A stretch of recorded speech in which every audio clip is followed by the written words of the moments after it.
प्यारे प्यारे बच्चों, आइए आज हम लोग देखते हैं 8 से रिलेटेड क्वेश्चंस, यानी कि फ्रैक्शन वाले 8 बहुत ही परेशान करते हैं बच्चों को। तो आइए हम लोग देखते हैं कैसे इसको सिंपल तरीके से क्वेश्चन को सॉल्व किया जाता है। तो सबसे पहले हम लोग देखेंगे पहला नंबर क्वेश्चन 4/5 + 1/2, और साथ ही साथ आप भी हमारे साथ क्वेश्चन को करने का प्रैक्टिस कीजिए। वीडियो में दिया गया है ये 2 क्वेश्चन, तो एक क्वेश्चन को आप सॉल्व कीजिए, एक क्वेश्चन को मैं सॉल्व कर रहा हूँ। तो वीडियो को पॉज कर दीजिएगा और सॉल्व करने का प्रैक्टिस कीजिएगा। तो आइए देखते हैं पहला नंबर क्वेश्चन कैसे सॉल्व किया जाएगा।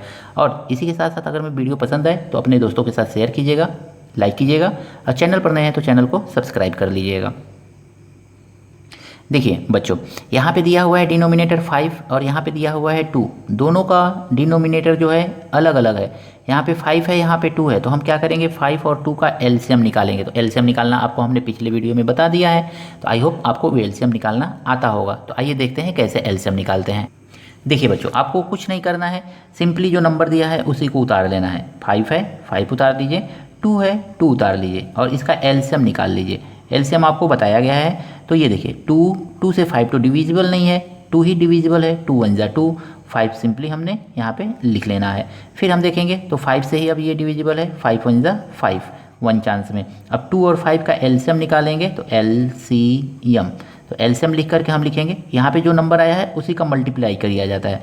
तो 2 × 5, 2 × 5 इज इक्वल टू कितना आ जाएगा आपका, तो 10 आ जाएगा। तो आपका एलसीएम कितना आ गया, 10 आ गया। आई होप आपको समझ में आया होगा। तो आप सिंपली क्या कीजिए, आप एलसीएम 10 आया था तो आपको सिंपली यहाँ पे लिख लेना है 10, कुछ नहीं करना है। अब इस लाइन को ऐसे खींच लेना है यहाँ तक। अब देखिए 5 का टेबल पढ़िए, 10 आ जाए। 5 का टेबल पढ़ना है जिससे कि 10 आए। 5 2 जा 10, 2 चांस में मल्टीप्लाई 5 के ऊपर वाला नंबर आपको यहाँ पे लिख लेना है। फिर प्लस 2 का टेबल पढ़िए, 10 आ जाए। 2 5 जा 10, 5। अब मल्टीप्लाई इसके जस्ट ऊपर वाला न्यूमरेटर इसके सामने लिख लेना है। 4 2 जा कितना होगा आपका, तो 8। अब प्लस 5 1 जा कितना होगा, तो 5/10। 8 और 5 को प्लस करेंगे तो आपका आ जाएगा 13/10। तो इस तरह से सिंपली आपने देखा कि ये जो क्वेश्चन है 8 वाला, जिसका डिनोमिनेटर जो है दोनों अलग अलग दिया हुआ है, तो इस तरह के क्वेश्चन को कैसे सिंपली आप सॉल्व करेंगे। तो आई होप आपको क्वेश्चन समझ में आया होगा। आइए हम लोग देखते हैं दूसरा नंबर क्वेश्चन 6/7 एंड 4/3। इस क्वेश्चन को कैसे सॉल्व करेंगे, तो इसमें भी सेम आपको वही प्रोसेस करना है। 7 और 3 का एलसीएम निकालना है। देखिए बच्चों, 7 और 3 का एलसीएम निकालना है, तो सबसे छोटी नंबर से 2 से तो कोई डिविजिबल है नहीं इसमें नंबर, तो आपको 2 से आगे बढ़ना पड़ेगा। 3 से ये नंबर डिविजिबल है, बट ये नंबर डिविजिबल नहीं है, तो आपको 3 से डिवाइड करना है। 3 1 जा 3, और ये 7 आपको यहाँ पे जैसा लिखा है वैसा लिख लेना है। अब देखेंगे तो 3 से ये 1 आ गया, 1 जैसे ही आता है ना उस नंबर को अब छोड़ दिया जाता है। अब ये 7 है, तो अब ऐसा टेबल पढ़िए, 7 उससे डिविजिबल, 2 से भी नहीं, 3 से भी नहीं, 4 से भी नहीं, 5 से भी नहीं, 7 से ही डिविजिबल होगा। तो 7 1 जा 7। तो इसका एलसीएम अगर में हम देखेंगे तो एलसीएम इसका कितना हो जाएगा हमारा, तो 3 × 7। जैसा कि आप जानते हैं इन्हीं दोनों नंबर का मल्टीप्लाई किया जाता है, तो ये कितना आ गया आपका एलसीएम 7 3 जा 21, तो 21 आ गया।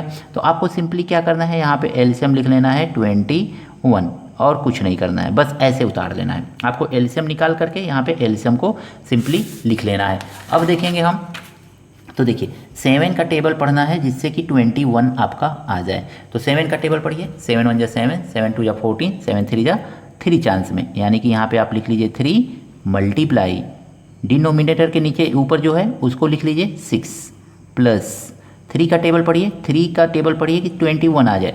तो 3 7 जा 21। आई होप आपको टेबल अच्छी तरह से याद होगा। तो 3 7 जा 21, 3 के ऊपर जो न्यूमरेटर लिखा हुआ है उसको इसके जस्ट आगे उतार लीजिए। 6 3 जा कितना होता है, तो ये आपको मालूम ही है, 6 3 जा 18, और 7 4 जा कितना होता है, तो 7 4 जा 28। तो ऐसे सिंपली आपको ये लिख लेना है, अब आई 21 ऐसे।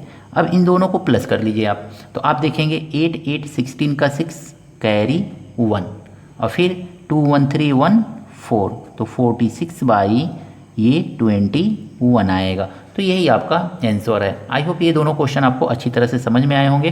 तो इन्हीं दोनों क्वेश्चन को ध्यान से देखिए और बार बार देख करके आप देखिए कि कैसे इस क्वेश्चन को लगाया गया है, और उसी के बेसिस पे अगले 2 क्वेश्चन को लगाने का प्रयास कीजिए। इन दोनों क्वेश्चन को आपको लगाना है और लगा कर इन दोनों क्वेश्चन को सॉल्व करके आपको कमेंट सेक्शन में बताना है कि इसका आंसर क्या होगा।